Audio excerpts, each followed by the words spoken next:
Ulangan 32. Nyanyian Musa. Pasanglah telingamu, hai langit, aku mau berbicara. Dan baiklah bumi mendengarkan ucapan mulutku. Mudah-mudahan pengajaranku menitik laksana hujan. Perkataanku menetes laksana embun. Laksana hujan renai ke atas tunas muda, dan laksana dirus hujan ke atas tumbuh-tumbuhan. Sebab nama Tuhan akan kuserukan. Berilah hormat kepada Allah kita, gunung batu yang pekerjaannya sempurna, karena segala jalannya adil. Allah yang setia dengan tiada kecurangan, adil dan benar Dia. Berlaku busuk terhadap Dia mereka yang bukan lagi anak-anaknya, yang merupakan noda, suatu angkatan yang bengkok dan belat-belit. Demikianlah engkau mengadakan pembalasan terhadap Tuhan. Hai bangsa yang bebal dan tidak bijaksana, bukankah Ia Bapamu yang menciptakan engkau, yang menjadikan dan menegakkan engkau? Ingatlah kepada zaman dahulu kala. Perhatikanlah tahun-tahun keturunan yang lalu. Tanyakanlah kepada ayahmu, maka ia memberitahukannya kepadamu. Kepada para tua-tuamu, maka mereka mengatakannya kepadamu. Ketika Sang Maha Tinggi membagi-bagikan milik pusaka kepada bangsa-bangsa, ketika Ia memisah-misah anak-anak manusia, maka Ia menetapkan wilayah bangsa-bangsa menurut bilangan anak-anak Israel. Tetapi bagian Tuhan ialah umat-Nya. Yakub ialah milik yang ditetapkan baginya. Didapatinya dia di suatu negeri di padang gurun, di tengah-tengah ketandusan dan auman padang belantara. Dikelilinginya dia dan diawasinya. Dijaganya sebagai biji matanya. Laksana Raja Wali menggoyang bangkitkan isi sarangnya. Melayang-layang di atas anak-anaknya. Mengembangkan sayapnya. Menampung seekor. Dan mendukungnya di atas kepaknya. Demikianlah Tuhan sendiri menuntun dia. Dan tidak ada Allah asing menyertai dia.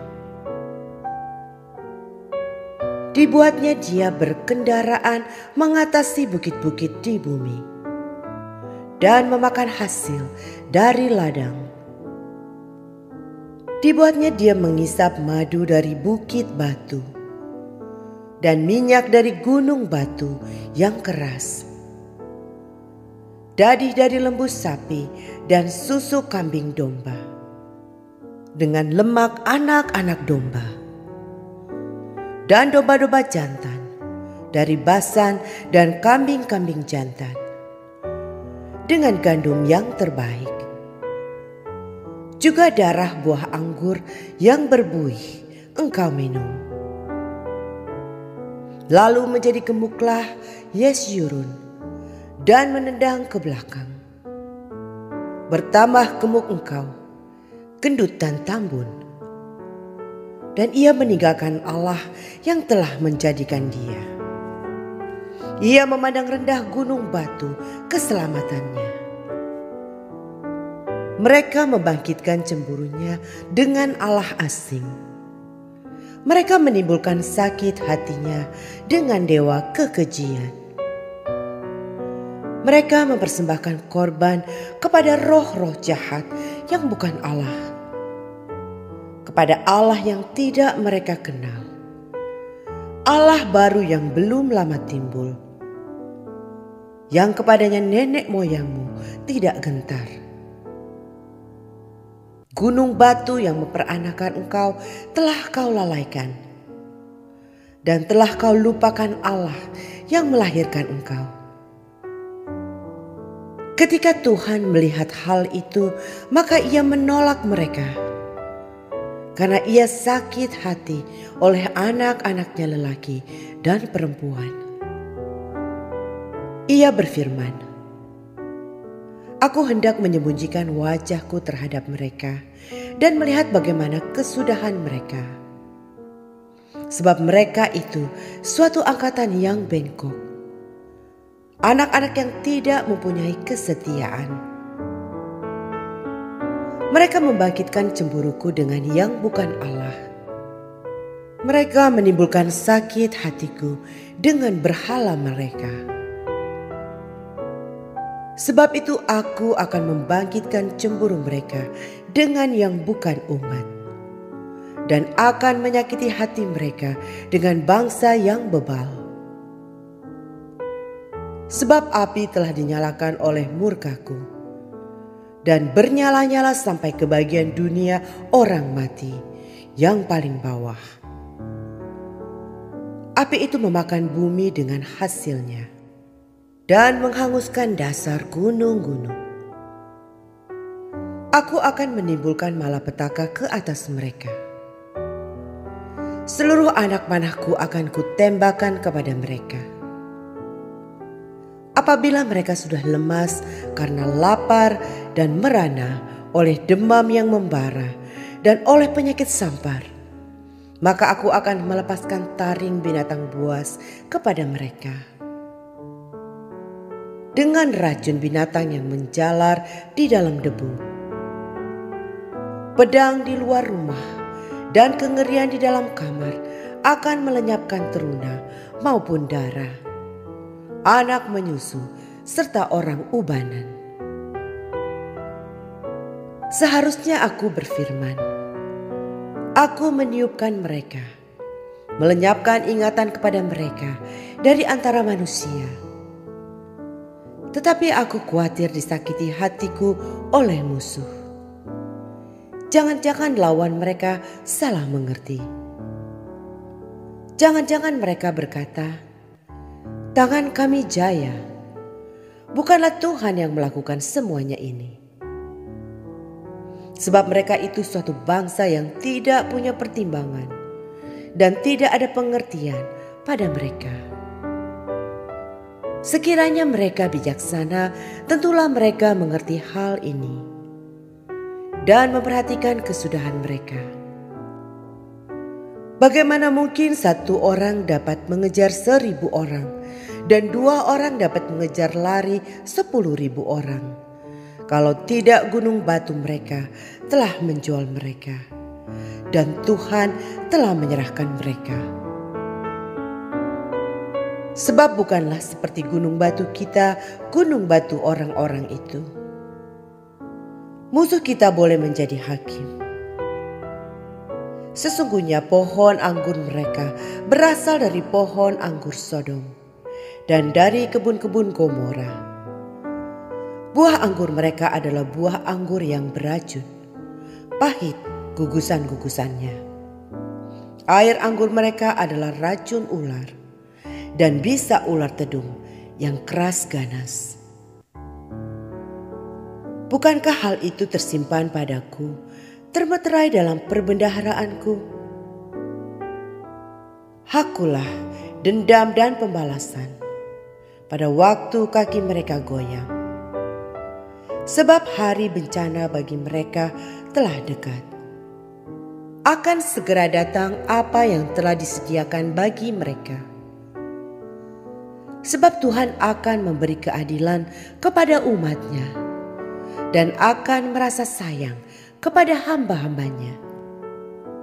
Apabila dilihatnya bahwa kekuatan mereka sudah lenyap dan baik hamba maupun orang merdeka sudah tiada, maka Ia akan berfirman, "Di manakah Allah mereka, gunung batu tempat mereka berlindung, yang memakan lemak dari korban sembelihan mereka, meminum anggur dari korban curahan mereka? Biarlah mereka bangkit untuk menolong kamu, sehingga kamu mendapat perlindungan. Lihatlah sekarang bahwa akulah Dia. Tidak ada Allah kecuali Aku.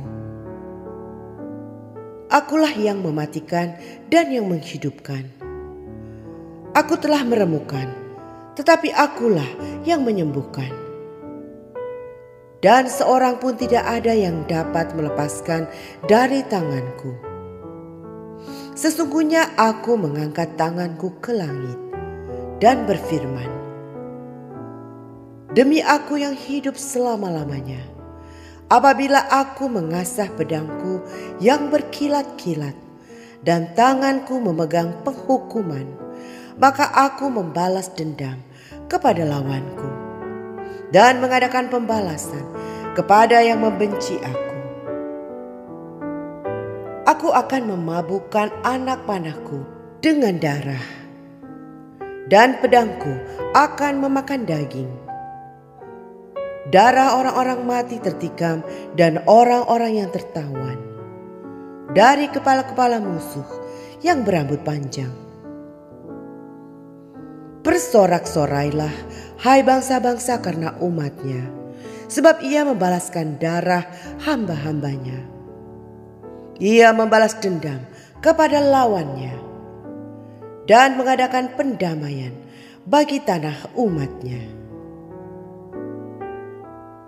Nasihat Musa yang terakhir. Lalu datanglah Musa bersama-sama dengan Yosua bin Nun dan menyampaikan ke telinga bangsa itu segala perkataan nyanyian tadi. Setelah Musa selesai menyampaikan segala perkataan itu kepada seluruh orang Israel, berkatalah ia kepada mereka, perhatikanlah segala perkataan yang kuperingatkan kepadamu pada hari ini, supaya kamu memerintahkannya kepada anak-anakmu untuk melakukan dengan setia segala perkataan hukum Taurat ini. Sebab perkataan ini bukanlah perkataan hampa bagimu, tetapi itulah hidupmu. Dan dengan perkataan ini akan lanjut umurmu di tanah kemana kamu pergi, menyeberangi sungai Yordan untuk mendudukinya. Ajal Musa mendekat. Pada hari itulah juga Tuhan berfirman kepada Musa, naiklah ke atas pegunungan Abarim, ke atas gunung Nebo, yang di tanah Moab, di tentangan Yeriko, dan pandanglah tanah Kanaan yang kuberikan kepada orang Israel menjadi miliknya. Kemudian engkau akan mati di atas gunung yang akan kau naiki itu, supaya engkau dikumpulkan kepada kaum leluhurmu, sama seperti Harun kakakmu sudah meninggal di gunung Hor dan dikumpulkan kepada kaum leluhurnya. Oleh sebab kamu telah berubah setia terhadap Aku di tengah-tengah orang Israel, dekat mata air Meriba, di Kades, di padang gurun Sin, dan oleh sebab kamu tidak menghormati kekudusanku di tengah-tengah orang Israel. Engkau boleh melihat negeri itu terbentang di depanmu, tetapi tidak boleh masuk ke sana, ke negeri yang kuberikan kepada orang Israel.